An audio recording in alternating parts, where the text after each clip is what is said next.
BBC gahuza miryango ivugira Nairobi kuri metero 19 na 31 ku mirongo FM mu yaga binini no kuri internet kuri BBC gahuza akaburungu.com.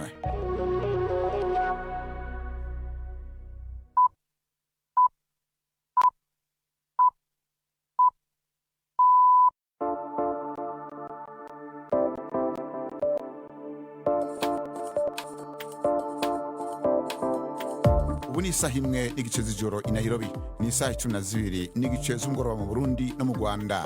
Muri kumwe na Bernard Bankukira. Ngira mwebwe mwese bakunzi ba BBC gahuza miryango, kaze muri makuru yo kuwa mbere igenekerezo rya mbere z'ukwa gatandatu 2026.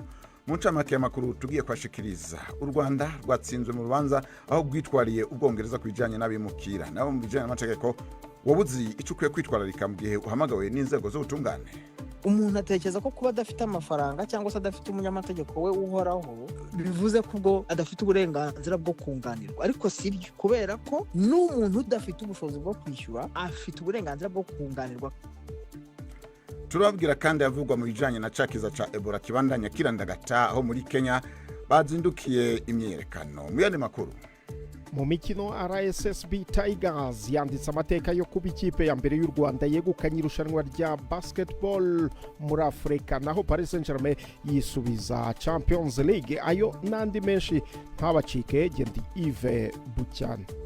Aya makuru ahagarariwe na Latifa Mutesi.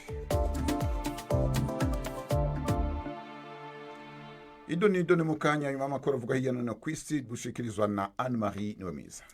Israel yategetse ko hagabwa ibitero ku mutwe witwaje intwaro wa Hezbollah mu bice byo mu majyaruguru ya Beirut, umurwa mukuru wa Liban, bituma abaturage benshi batangira guhunga. Minisitiri w'intebe wa Israel Benjamin Netanyahu yavuze ko igisirikare cye kizibasira icyo yise ibigo by'iterabwoba muri ako gace mu gusubiza ibitero byagabwe ku baturage ba Israel ndetse ku yindi myitwarire ifatwa nko kutubahiriza agahenge k'intambara kari karashyizweho ku bufatanye na Leta Zunze Ubumwe za Amerika. Ku rundi ruhande, umutwe wa Hezbollah wakomeje kurasa rokete ndetse no kohereza drone mu majyaruguru ya Israel, mu gihe ingabo za Israel zikomeje kwinjira imbere mu majyepfo ya Libani. Umuryango w'ubumwe bw'Uburayi watangaje ko wasabye Israel guhagarika ibyo bikorwa byo kurasa ku baturage ndetse no kongera ingufu za gisirikare muri Libani hamwe no kubahiriza ubusugire bw'icyo gihugu. Hagati aho, Minisitiri w'Ububanyi n'Amahanga muri Amerika yagiranye ibiganiro n'abayobozi ba Israel muri Libani mu gihe amakimbirane akomeje gufata indi ntera. Ingabo zirwanira mu mazi zo mu gihugu cy'Ubufaransa zafashe ubwato butwara ibitoro bukekwaho kurenga ku bihano mpuzamahanga byafatiwe Uburusiya. Ubu bwato bwahagaritswe hagati mu nyanja ya Atlantika mu gikorwa cyakozwe ku bufatanye n'igihugu cy'Ubwongereza. Inkuru irambuye na Hugh Schofield mu ijwi rya Juventine Muragije Marie. Ubu bwato bwari buvuye ku cyambu cya Murmansk mu majyaruguru y'Uburusiya kandi bikekwa ko bwari bugiye muri Kameruni mbere y'uko buhagarikwa n'ingabo zirwanira mu mazi z'Ubufaransa hagati mu nyanja Atlantique nk'uko abayobozi b'Ubufaransa babitangaje. Hari amakenga ko ubwo bwato bwagendaga bukoresha ibendera ritari iryabwo kandi bibyaje kwemezwa nyuma yo gusuzuma impapuro zabwo. Mu itangazo rye, Perezida Emmanuel Macron yavuze ko icyo gikorwa cyakozwe ku bufatanye n'ibindi bihugu birimo n'Ubwongereza. Yavuze kandi ko bidakwiye ko amato nk'aya akoreshwa mu kurenga ku bihano mpuzamahanga no mu gutera inkunga intambara Uburusiya burimo kurwana na Ukraine. Umuvugizi w'Uburusiya we yavuze ko icyo gikorwa cyo kwinjira muri ubwo bwato gisa cyane n'ubusabuzi bwo mu nyanja. Minisitiri w'intebe mushya wa Hongiriya yatangaje ko guverinoma ye izahindura itegeko nshinga kugira ngo ikureho perezida w'igihugu mu gihe atazaba yemeye kwegura ku bushake. Ibi biri mu murongo wo gukuraho abayobozi bashyizweho n'uwamubanjirije Viktor Orban uzwiho politike yo kwegera rubanda cyane. Perezida w'icyo gihugu umaze imyaka 2 muri manda y'imyaka 5 yanze kwegura. Kuri ubu arashaka inama agirwa na komisiyo ishinzwe itegeko nshinga mu muryango w'Uburayi. Minisitiri w'intebe wa Hongiriya yatorewe kuyobora igihugu muri Mata mu matora yagizemo intsinzi idasanzwe, aho yari yiyemeje gusubizaho ihame ry'ubugenzuzi ndetse no kuringaniza ubutegetsi. Bernard. Urakoze Anne-Marie.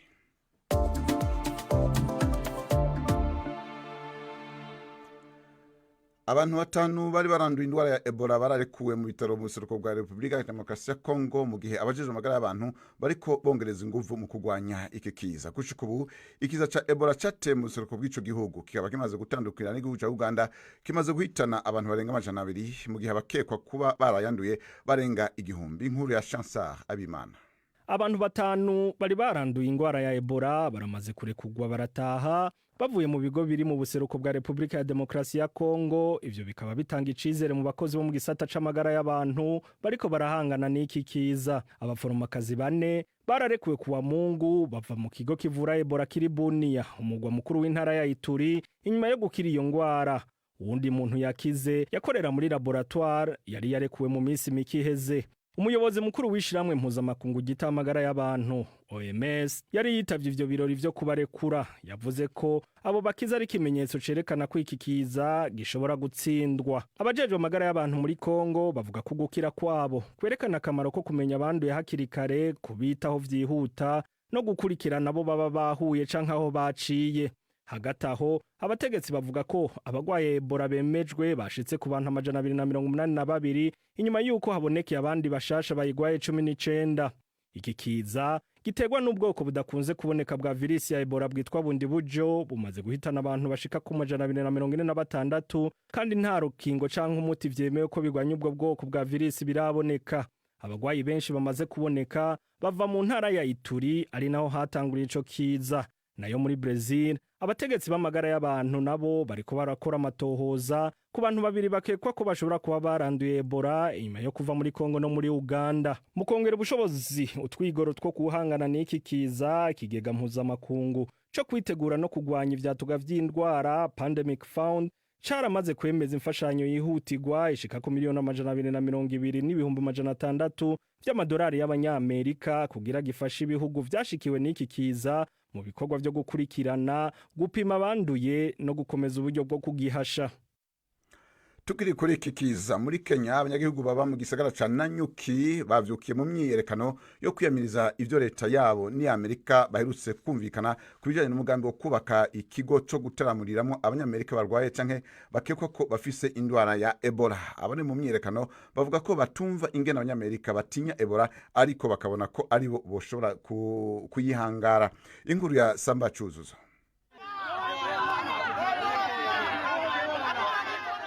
Amagana y'abaturage bigabije imihanda muri uwo mujyi uri hagati muri Kenya maze berekeza ku kigo cy'ingabo zirwanira mu kirere cyitwa Laikipia Air Base, aho bivuga ko ingabo za Amerika zirimo kubaka iki kigo cyo gushyiramo abanyamerika baba barwaye n'abakekwaho Ebola. Aba baturage bavuga ko ibi badashobora kubyihanganira. It is so unfortunate that the so-called president don't even mind. Birababaje kuba uwo witwa perezida ntacyo ubuzima bw'abana bacu bumubwiye, ubuzima bw'abantu bacu, kandi igitangaje nitwe nyine twanazindutse tukajya kumutora. Turashaka ko icyo kigo cya Kato kijya hanze ya Laikipia, hanze ya Nanyuki, niba kijyane ku biro bya perezida cyangwa Sugoi iwabo wa perezida, apana hano. But not here. Say hell no to an Ebola quarantine facility. Turi hano ngo dushimangire tuvuge hoya ku kigo cya Kato cya Ebola muri Nanyuki. Kiri neza na neza ku miryango yacu, neza na neza mu mujyi, kandi kubyo turimo kubona mu makuru kuri Ebola ni gute abanyamerika bavuga ngo ntibashaka iki kintu, ntibashaka kugikoraho, noneho twe tukibwira ngo turi Wakanda, ngo tugiye guhaguruka turwane na Ebola. Turavuze ngo hoya. We are saying hell no. Mu cyumweru gishize urukiko muri Kenya rwahagaritse umugambi wa leta ya Nairobi wo kwemerera abanyamerika gushyira iki kigo aho muri Nanyuki. Ariko amakuru avuga ko ejo ku cyumweru indege za gisirikare za Amerika zahagejeje ibikoresho n'abakozi bagatangira kubaka icyo kigo. Ebola ubivugwa cyane muri Kongo imaze kwica abantu barenga 200. Abayanduye nabo barenga 1000, kandi leta ya Amerika ifite ubwoba kuri bamwe mu baturage bayo bageze mu gace k'izingiro ry'indwara mu burasirazuba bwa Kongo. U Rwanda rwatsinzwe mu rubanza rwari rwitwariyemwo Ubwongereza ku kibazo c'abimukira. Leta y'u Rwanda yaratanze ikirego isaba kwishurwa n'Ubwongereza imiliyoni 100 z'amapaundi, ivuga ko Londres yahonyanze ingingo zayo z'ayo masezerano.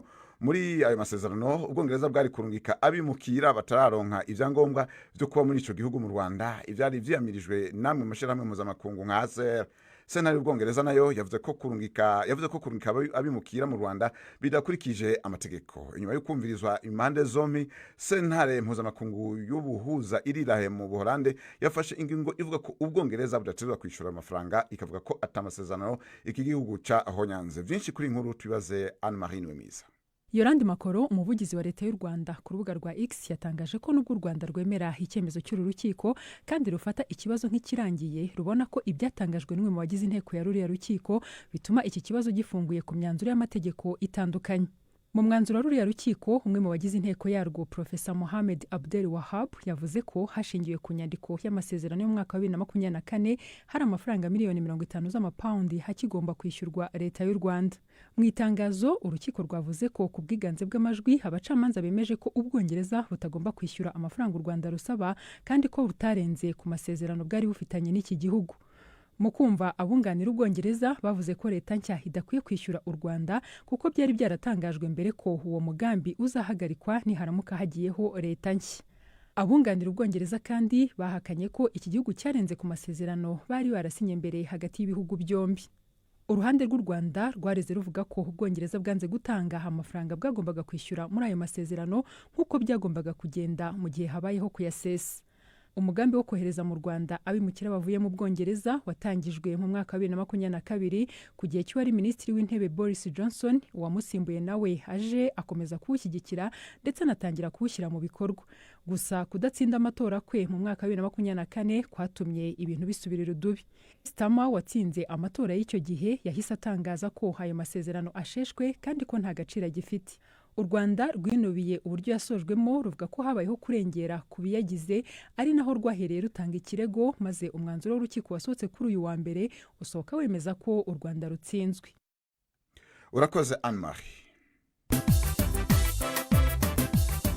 BBC gahuza miryango i Bukavu ni kuri FM 102.2.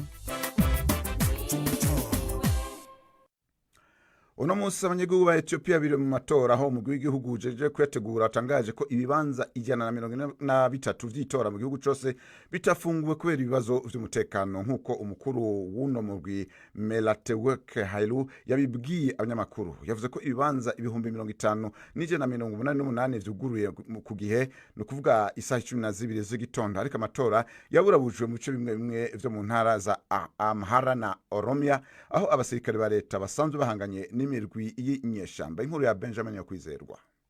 Umukuru w'inama y'igihugu y'amatora Melateweke Hailu yagaragaje izindi mbogamizi zirimo imirongo miremire ku biro by'itora byakiriye abatoye biyandikishije hakoreshejwe ikoranabuhanga n'ibibazo by'itumanaho byatewe n'ihungabana ry'umuyoboro wa internet.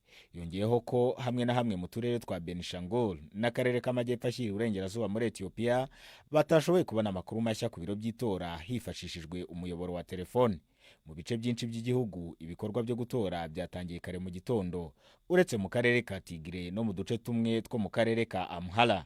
Minisitiri w'intebe Abiy Ahmed yatoreye mu mujyi avukamo wa Beshasha mu karere ka Oromia. Yavuze ko abaturage ba Ethiopia bagaragaje ko badakeneye kwigishwa cyangwa gutegekwa uburyo bwo kubaka igihugu cyabo no gushyiraho demokarasi.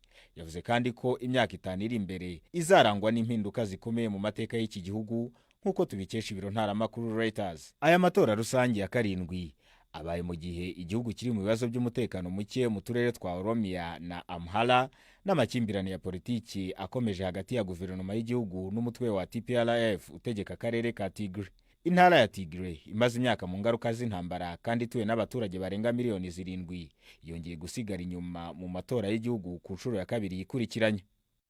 Urakoze Benjamin. Dusubire mu gihugu cy'u Rwanda. Amategeko ategekanya ko umuntu wese afite uburenganzira ku butungane nyabwo. Kimwe mu bigize ubwo butungane harimo no gufashwa n'umunyamategeko abifitiye ububasha.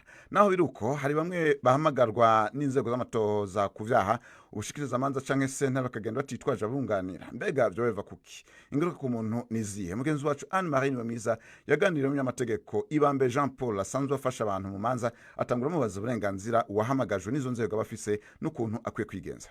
Ibyibanze ni ukumenyeshwa icyaha ukekwaho, cya kabiri kukumenyesha urutonde rw'uburenganzira ufite. Barakubwira ati ufite uburenganzira bwo guceceka, bwo kwisubiriza, bwo kunganirwa, bakabikubwira, bwo kudakorerwa ihohotera n'ibindi n'ibindi.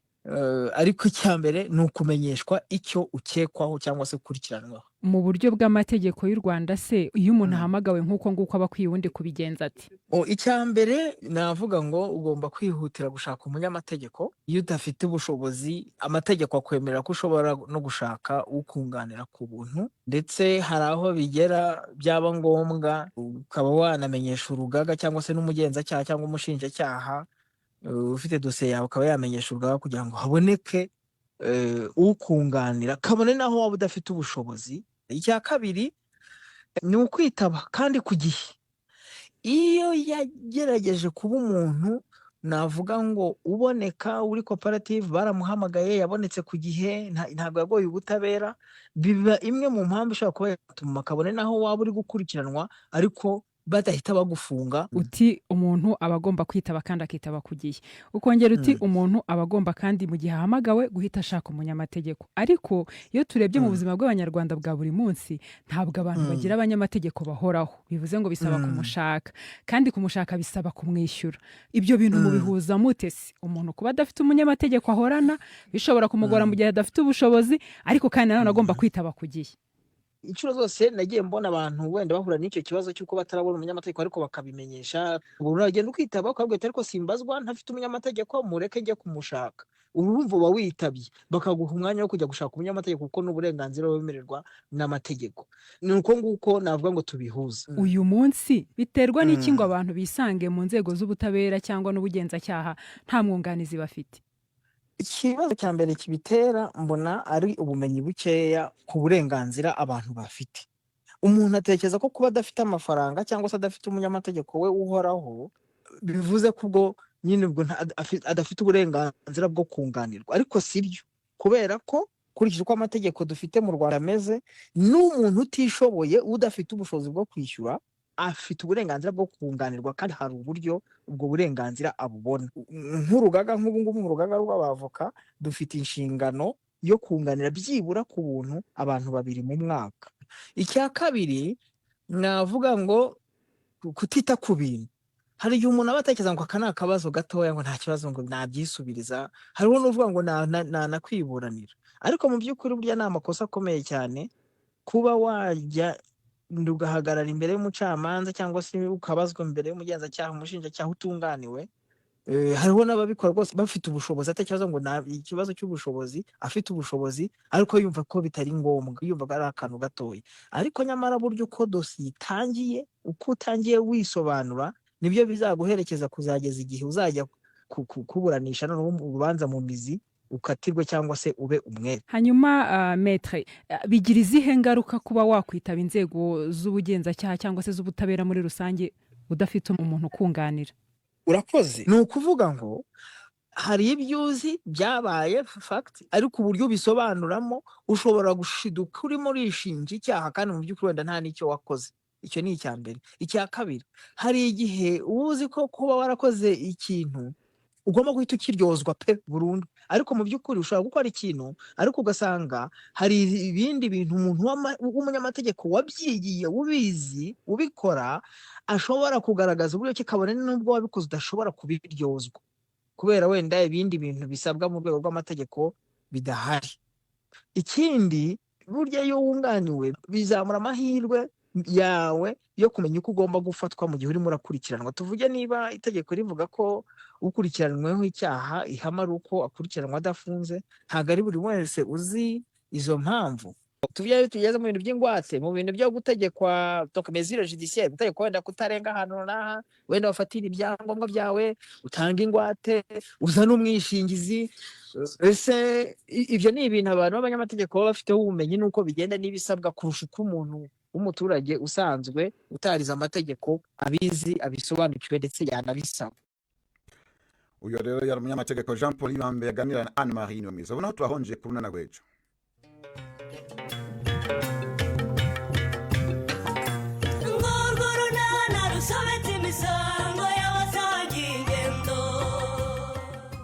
Mu kiganiro runana cyo kuri wa kabiri twabateguriye, none se ubu muragira ngo tuzabigenze dute papa? Ubu uravuga ngo nta mafaranga ufite, mama akavuga ngo ntayafite, amaherezo azabaya. Pascal, Pascal karamenya kubahwa nyiri byondo. Ariko uragira ngo nzakubwira iki? Ari we. Noneho wanazanye n'umuryango wawe hano. Mva amafaranga yanjye kiravuga. Ni 12:45 kuri BBC. Ubu naho tuje mu makuru y'imyidagaduro aho uyu munsi tugaruka ku vyaranze umuziki wo mu karere no ku rwego mpuzamakungu aho Bien-Aimé Baraza na Ali Kiba bashimisha abakunzi b'umuziki Nairobi. Ni mu gihe inkuru y'ubukwe bwa Dua Lipa na Callum Turner ikomeje kuvugisha benshi ku isaya n'ayandi atandukanye tubatuguriye na Latif Mutesi. This is Hendrix Sound.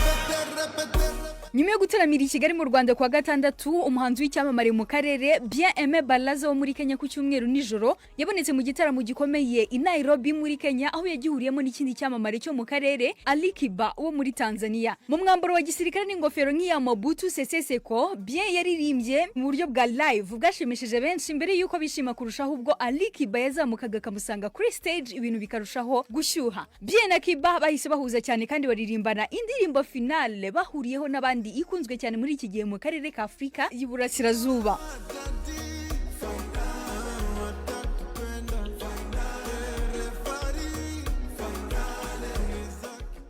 Mandi makuru y'imyidagaduro mu ibanga rikomeye cyane umuhanzikazi w'umwongereza Dua Lipa n'umukinnyi wa filme Callum Turner bakoze ubukwe mu birori byabereye i Londres mu Bwongereza kuri iki cyumweru tariki ya 31 uku kwezi dusoje kwa gatanu 2026. Nkuko bivugwa mu bitangazamakuru bitandukanye bivugwa ko ibi ari intangiriro y'ibirori bikomeye by'ubukwe bwabo bizamara iminsi 3 aho bizitabirwa n'ibyamamare byinshi bikazabera muri Hotel Villa Igeya i Palermo mu Butaliyani nyuma y'iki cyumweru. Mu mafoto yashyizwe hanze aba bashakanye bagaragaye bafite ibyishimo byinshi bafatanya amaboko ubwo basohokaga aho uyu muhango wabereye. Ni ibirori byitabiriwe n'abantu 8 gusa aho banagaragaye mu mashusho bajugunya indabo mu nzira. Uyu muhanzi Dua Lipa yamamaye mu ndirimbo ye yise Dance the Night hamwe n'izindi.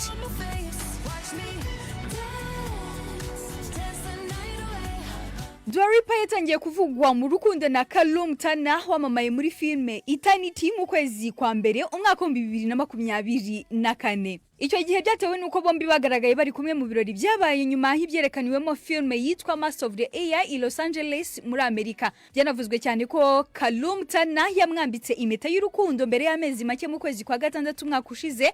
Dua Lipa ahita akuraho urujijo abyemera ku mugaragaro. Tukana ku misozo w'amakuru y'imyidagaduro twabateguriye umuraperi w'umunyamerika utavugwaho rumwe Kanye West uzwi kandi ku izina rya Ye yakuwe ku rutonde rw'abagombaga gutaramira mu mujyi wa Reggio Emilia mu Butaliyani nyuma y'uko ubuyobozi bwaho bahagaritse iyo gahunda kubera impungenge z'umutekano. Abategetsi bavuze ko iki cyemezo cyafashwe nyuma y'uko amatsinda atandukanye hagaragaje impungenge harimo n'abagize umuryango w'abayahudi batuye muri ako gace. Ikindi gitaramo cy'umuraperi Travis Scott cyari giteganyijwe muri icyo gihe nacyo cyahagaritswe aho batangaje ko bari bahangayikishijwe n'umutekano, ituze rusange ndetse nuko hashoboraga kuba imyigaragambyo. Mu myaka ishize Kanye West yakunze kunengwa cyane kubera amagambo yavuzwe kabangamira abayahudi ndetse n'andi magambo bamwe babonye nkashimagiza Adolf Hitler. Kubera ibyo ibitaramo byinshi yari afite mu bihugu bitandukanye byarahagaritswe. Ni mu gihe kandi no mu kwezi gushize igihugu cy'Ubwongereza cyamwimye visa ku mpamvu nka ziriya. Nubwo Ubutaliyani bwahagaritse igitaramo cye biteganyijwe ko ibitaramo Kanye West afite ahandi hirya no hino ku mugabane w'Uburayi bikomeza.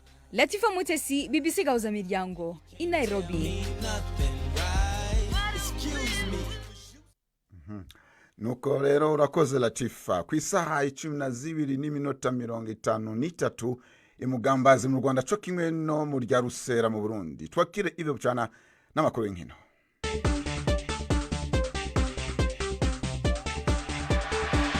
Imikino y'ubwoko bwose. Mwireho neza mwese bakunzi b'imikino kuri BBC mpere mu Rwanda.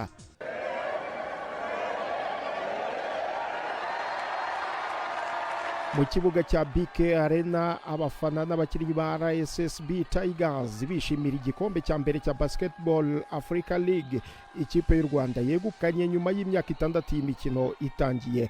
Tigers yatsinze Petro do Rwanda ku manota 90-88. Mutesi Latifa. RSSB Tigers yatangiye nabi uyu mukino kuko byageze ahirushwa amanota 20 na Petro, ariko buhoro buhoro igenda yinjira mu mukino ibifashijwemo cyane na Leonard Craig Landal watsinze amanota 33 wenyine. Tigers ni ubwa mbere ikinyiri rushanwa nyuma yo kuryinjiramo ibyumweru bike mbere yuko ritangira, isimbuye APR BBC yo mu Rwanda. Naho Petro de Luanda yo yakiniye buri rushanwa ngaruka mwaka rya BAR kuva ryatangira mu mwaka wa 2021. Uyu hakaba ari umukino wa nyuma wa kane yari ikiniye iri rushanwa yegukanye mu mwaka wa 2024. Umunyamerika Landal wa RSSB Tigers niwe watowe nk'umukinnyi warushije abandi kwitwara neza muri iri rushanwa, aho yatsinze ikigereranyo cy'amanota 26 kuri buri mukino w'iri rushanwa ryariho riba ku nshuro ya gatandatu. Kuri iyi nshuro RSSB yayitsinze ku manota 90-88. Abakinnyi n'umutoza ba Petro bagaragaje kutishimira ibyemezo bimwe na bimwe by'abasifuzi mu minota ya nyuma muri BK Arena yari yuzuye abafana benshi bashyigikiye Tigers. Tigers ni ikipe y'ikigo cy'igihugu cy'ubwiteganyirize bw'abakozi, aho yashinzwe mu mwaka wa 2019,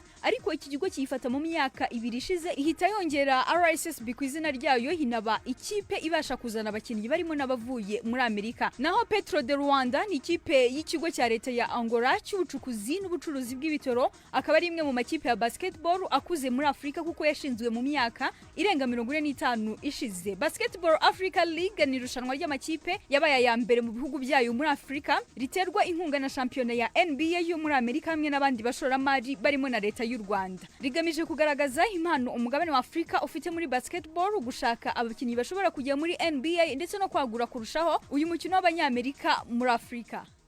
Ndagushimiye cyane Latifa.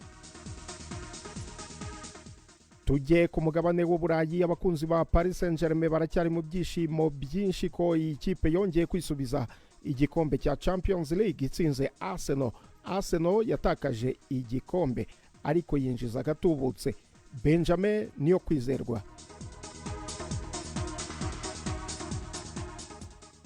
Urakoze cyane Yves. Ku ruhande rwa Paris Saint-Germain, iyi nsinzi yayihaye icyubahiro cyo kuba itwaye igikombe cya kabiri cy'Uburayi inshuro ebyiri zikurikiranya, hamwe n'igihembo gikomeye cy'amafaranga gituma iyi kipe iba muzungukiye cyane mu mupira w'amaguru w'i Burayi. Ku ruhande rwa Arsenal, nubwo batsinzwe ku mukino wa nyuma, urugendo rwabo rwatangaje benshi, rwaranzwe n'ikintu gikomeye mu bijyanye n'umupira w'amaguru ndetse n'ubukungu, ariko cyane bitewe n'uburyo bwagutse bwa UEFA bwo gutanga kugera no ku ikipe yabaye ya kabiri. Muri rusange, uyu musaruro wagaragaje neza ko Champions League atari irushanwa ryo guharanira igikombe gusa, ahubwo ko ari n'isoko ikomeye ishobora guhindura ubushobozi bw'amafaranga bw'ikipe mu myaka myinshi iri imbere. Uburyo bwa UEFA bwo gutanga amafaranga muri iri rushanwa bwubatswe bitewe n'intambwe ikipe igenda itera, aho kuri buri cyiciro isimbutse kigira agaciro kacyo k'amafaranga. Amakipe yose agera mu cyiciro cy'amatsinda buri yose habwa agera kuri miliyoni 16,100 by'amapaundi. Mu cyiciro cy'imikino ya League, buri kipe ibonetse yongera amafaranga ikipe ihabwa, mu gihe andi mafaranga y'agahimbaza musiki atangwa hashingiye ku mwanya ikipe yarangirijeho ku rutonde. Ikipe igeze ku mukino wa nyuma ihabwa andi miliyoni z'amapaundi 16,100, naho yegukanye igikombe igahabwa andi miliyoni z'amapaundi 5 ndetse n'ibihumbi 600, bituma utwaye igikombe yegukana agera kuri miliyoni zisaga 139 z'amapaundi. Yves, ndagushimiye cyane Benjamin. Reka twumve gato nyuma y'uyu mukino ibyo abakunzi b'amakipe yombi batangarije BBC. Ndishimye n'ibyishimo byinshi, ikoze icyo bita continuité, ifite projet sportif nziza cyane. Arsenal icyo yo yazize ni ikibazo cy'imisimburire yagiye ikoresha ishyiramo abataka benshi kandi badashoboye. Ntabwo wakwishima utsinzwe, birumvikana. Twebwe dutangiriye isezo, abafana ba Arsenal ntabwo twari dufite icyizere ko tugiye gutwara Champions League, nibwo byajemo ariko twafokasinga kuri champion. Nyuma yo kwirukana umutoza Arne Slot, ikipe ya Liverpool ngo yabishaka Andoni Iraola. Uyu munya-Espanye yatozaga ikipe ya Bournemouth. Ayo niyo y'imikino nabateguriye uyu munsi. Gendi Yves Bucyana.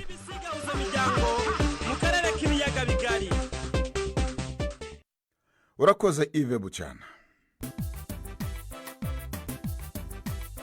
Ibiganiro bya BBC gahuza miryango mukunda nk'amakuru, imvo n'imvano, urunana, ikiganiro cy'abagore cyangwa abaza muganga, ubu biraboneka kuri podcast.